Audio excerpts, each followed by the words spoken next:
everybody, Ben Rogers here, the Raptors Digest, reacting to the Toronto Raptors 121-109 win against the Orlando Magic. Ryker, the Raptors back in action on another win streak. The Orlando Magic fighting for playoff position. They were really motivated to win this game, and Toronto just stomped on them. Blowout alert, except for the end, of course, but there was a lot of good takeaways, including Danny Green. But before we talk about any of it, we'll start with the comment of the day. And tonight's comment of the day, we've had this once before in the history of the Raptors Digest podcast. It's not so much of a comment of the day, but a point, I guess, a miscomment of the day. Coming from Harsh, you can't really narrow down on the video of the truth behind Jeremy Lin. If you haven't seen it yet, go watch it. Everybody's divided in the comment section, but I'm picking Harsh. He said, over the place. Completely over the place. But this one stands out. He said, the mindset will change when it's playoffs and we have the purpose to win. Don't sleep on nobody. # trust the process. The reason I'm singling it out, that's the 76ers, my man. We have We the North, or make up a new hashtag. Don't cop out on the 76ers. They're doing their thing. But like I said, if you haven't, there's a big debate about Jeremy Lin going on right now, so go and check out that video. Tonight, maybe we can touch on him, but there's more important things that happen. Ben, take us away. Yeah, tonight, you mentioned at the beginning of the pod, Danny Green went absolutely wild from the three-point line tonight, hitting 7 threes, 29 points from Danny Green, 5 rebounds, 3 blocks, a couple steals, just an all-around perfect 3-and-D game from our starting two-guard. Ryker, what were your thoughts on his play tonight? Ben, before we even get technical, before we even break down the analytics here, he had 3 blocks, and one of the blocks is on one of my least favorite Toronto Raptors ever of all time, Terrence Ross. If you're a fan, if you're an original fan of the Toronto Raptors podcast, you'd know my disdain towards Terrence Ross. And Danny Green comes in and swats a 3-point jumper, and Terrence Ross jumps on his threes. So I just want to put that out there. But otherwise, Ben, you can take it away because he was looking like Steph Curry out there tonight. Everybody was finding him. What do you think? Yeah, just his ability to hit shots, because Kyle Lowry, he does such a great job at dribbling the ball up the court and getting the ball to shooters in transition, and his ability to just catch the ball kind of on the move and get it up super quickly. His release isn't super fast. It's not necessarily a Stephen Curry sort of release. People kind of make fun of him, especially during the three-point contest, for how slow his release is, but tonight, when Kyle Lowry gave him the ball in transition from 3, it seemed he was hitting every single one. We mentioned it, 7 threes for him tonight, and he's just been so consistent. He's been leading the league in three-point percentage since the All-Star break. He's just been absolutely on fire, and if he continues the way he's playing, obviously Nick Nurse has been resting him a little bit during games, kind of cutting back his minutes. Obviously, once we move closer to the playoffs, those are going to amp up more, just of how valuable he is on the court with our main stars being a complementary player, spacing the floor and playing defense, and the fact that he can just be so reliable in knocking down threes and has a capability of going off like he did tonight. 29 points, Ryker. Yep. Danny Green is such a valuable piece of this roster, and it's super exciting to have a guy because, I love Terrence Ross. I love his game. I know a lot of the fans do. It's a love-hate relationship with Terrence Ross from Raptors fans, but he's the prototypical Raptors 3-and-D guy, a super inconsistent player, Terrence Ross. We have had Damari Carroll, these players, even Norm shown inconsistencies, but Danny Green, he's just super reliable, super consistent. To have a guy like that going into the playoffs, I'm super excited. Yeah, in the past 2-3 games, it's not just been Danny Green playing consistently. It's been infectious for the entire Raptors squad because everybody's been trying to get their hand in the cookie jar, make their three-pointers, getting their fair share. Even Marc Gasol hitting an and 1 3 in this game. Yeah. A lot of threes, splashing it to go around, which is good. It's promising because that's been the biggest criticism. That's been the biggest weak point for this Toronto Raptors team, is not being able to consistently make shots, which has been a bit of a mystery. It became so much of a consistent thing that we started to not think that anybody had the ability to shoot. But I was saying at the beginning of the season, it's weird that they're not making shots because you have guys that should be able to make them.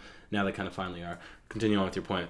Yeah, certainly, because the beginning of the year, we have so many shooters, so many great players that was very, it was bewildering to the fact that we couldn't hit shots. But ever since the All-Star break, ever since we've gotten Marc Gasol on the team, the three-point shooting has just drastically been better. So it's peaking at the right time. The Toronto Raptors, everything's coming together. Usually, in past years, we've seen a struggle heading into the playoffs.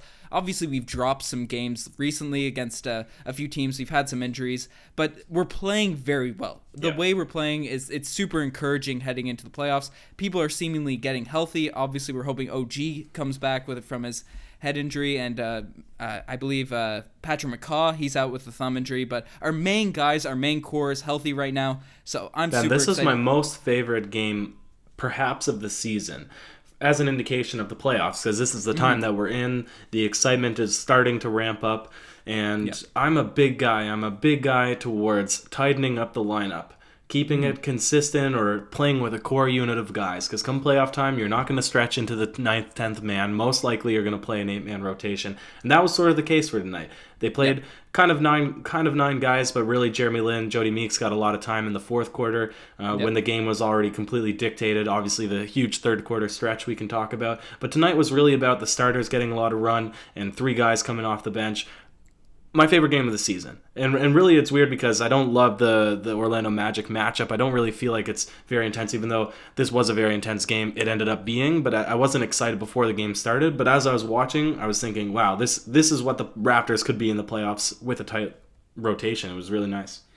Yeah, certainly. You've been preaching all year about how we have to cut down the rotation, and it's something I agreed with heading into the playoffs. And yeah, the Toronto Raptors, for most of the game, Jeremy Lin looked to be out of the rotation. He got 4 minutes before the game was kind of out of hand in the fourth quarter, the end of the third. That's when he got most of his run. Jody Meeks, the same thing. He didn't even play when the game mattered. So it looked like tonight we ran, obviously, our starting unit with Kawhi, Siakam, Gasol, Lowry, Danny Green, Serge Ibaka, Norman Powell got some significant, some purposeful minutes, and Fred VanVleet. Fred VanVleet is obviously in the rotation. Those are the 8 guys we have now. Obviously, OG is probably going to fight for those minutes as well, but Jeremy Lin, he really didn't run with the opportunity he had to play with the main guys, and Nick Nurse took him out right away. Yeah, absolutely. And it goes to what I was saying in the Jeremy Lin podcast. One of the biggest indicators you look for is plus minus and wins. And Jeremy Lin is a -9 in tonight's game, and that's because even when he went out against a group of guys on the Orlando Magic I haven't heard of ever, to be frank with you. I'm not a big Orlando Magic supporter, but I can identify guys up to the 10th man, but they were playing guys well beyond what I know. And Jeremy Lin and his squad, that last lineup was his squad, couldn't get anything done. So it was disappointing to watch for sure. But the guy that did it on the other side was Fred VanVleet. He was playing the complete other way.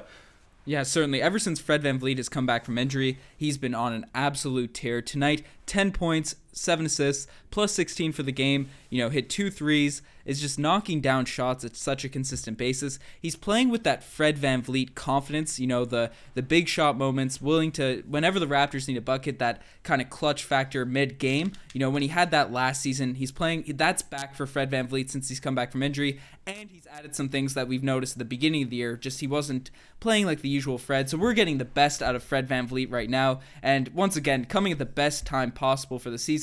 Marc Gasol, he seems to be running away as the main starter for the Toronto Raptors too. He had 13 points, 4 assists, 4 rebounds. He's integrated himself very well over the past few games. And Serge Ibaka off the bench. When we initially got Marc Gasol, I was saying that he should start because he's going to make the starters better. It'll uplift everyone around him. And Serge Ibaka is such a phenomenal scorer at getting his own buckets and creating for himself when he gets the ball down the post that he's not really going to elevate other players necessarily on the offensive end, but he can get you buckets. And when guys like Norman Powell, he didn't have an awful night tonight, 7 points for Norm, but it was a bit inconsistent. Obviously Fred has been great, but we need that scoring punch off the bench. I think Serge provides that better off the bench than necessarily Marc Gasol would, and Marc Gasol just, we saw with Danny Green tonight how many open shots he was getting with the presence of playmakers like Kyle Lowry and Marc Gasol in that lineup. I'm super happy with how this team is coming together. Yeah. Well, in the playoffs, no bench, so just play the guys that are playing well. We can talk about this stuff or more stuff after the segments, but before we get too late into the podcast, how about you throw us into it? Certainly tonight, the Kawhi Doom like that play of the day. You mentioned it earlier. Marc Gasol, he caught the ball. He's been up a bit underwhelming from the 3-point line in his first few games of the Toronto Raptors, but he's quietly gotten better at it as he's gotten more comfortable with the team. And tonight, he's on his super and 1 threes. He caught the ball on the wing, got an M1 3-pointer. You mentioned it earlier. That's a good sign heading into the playoffs, seeing Marc Gasol knock down a few threes. Absolutely. He looks like a guy that you don't want taking threes. He doesn't have the prettiest form, let's say that. even mid-range jumpers or fadeaways. I'm always nervous when he's shooting. It doesn't look like he has the best proper shot mechanics. But tonight, playing well, and I didn't mind seeing him take the threes. Yeah, and he shoots great percentages, even if it doesn't look good. So Yep. that's a good sign. But not all plays can be the Kawhi Doom like that play of the day, and some just make you say, "Oh, geez." And tonight, the "Oh, geez" plays of the day for me, Riker, it's 2. going to the. All right. It's going to a bunch, because that end of the stretch, you alluded to it earlier. The bench unit that came in at the end of the game, we had a very big lead on the Orlando Magic, and it looked a bit shaky there the last few minutes of this game. Yep. I agree with that. I was worried. I thought the Orlando Magic were going to put the starters back in. I was surprised they didn't. There was a lot on stake for the Orlando Magic. We haven't touched on it a lot tonight's game, but they're very close. 9 and 10 are really fighting with 7 and 8 in the East, and this is a game that they really wanted to win, but the Raptors almost let them do that. They almost let them come completely back. Yeah, certainly. The lineup with Chris Boucher, Malcolm Miller, Jeremy Lin, Jordan Lloyd, and Jody Meeks, that lineup gave up a lot of points to this Orlando Magic team, and the Magic were on a run, and I think they cut it to 8, and it looked a bit worrisome. Then I believe Boucher got in tip in, and the time was running low, but you could see Nick Nurse a bit worried, and as a fan watching the game, I was a bit shook, but fortunately our G League MVP and Defensive Player of the Year, he got a bucket at some point down the stretch and then kind of calmed our souls. But finally, the one and only Damari Carroll Gold Star Award.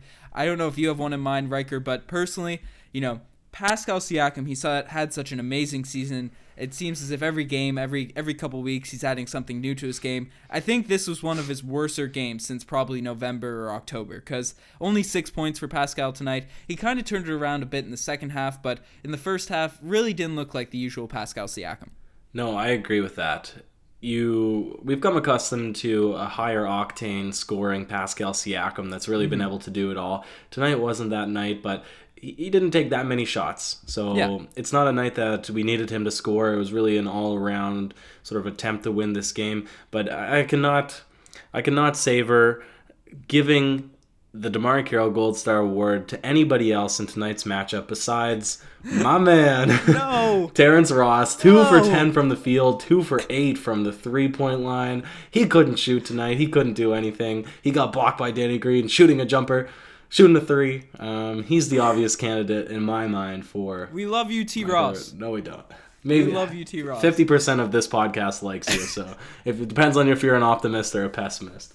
I think this is the last time, unless we inevitably get a matchup with him in the playoffs, this is probably the last time we're going to play T. Ross this season. Let us know your thoughts on T. Ross in the comment section below. The Toronto Raptors, all that cool stuff. You're the best for making it this far. Check out the Twitter, the Instagram, all that cool stuff. Yeah, we forgot to mention at the beginning of this pod, we are having our podcast uploaded to other streaming services, because obviously we make podcasts. We don't have much of a visual in most of our videos. So, if you want to listen and scroll your phone and all that, check us out on all regular streaming platforms. We're waiting to get verified on all of those.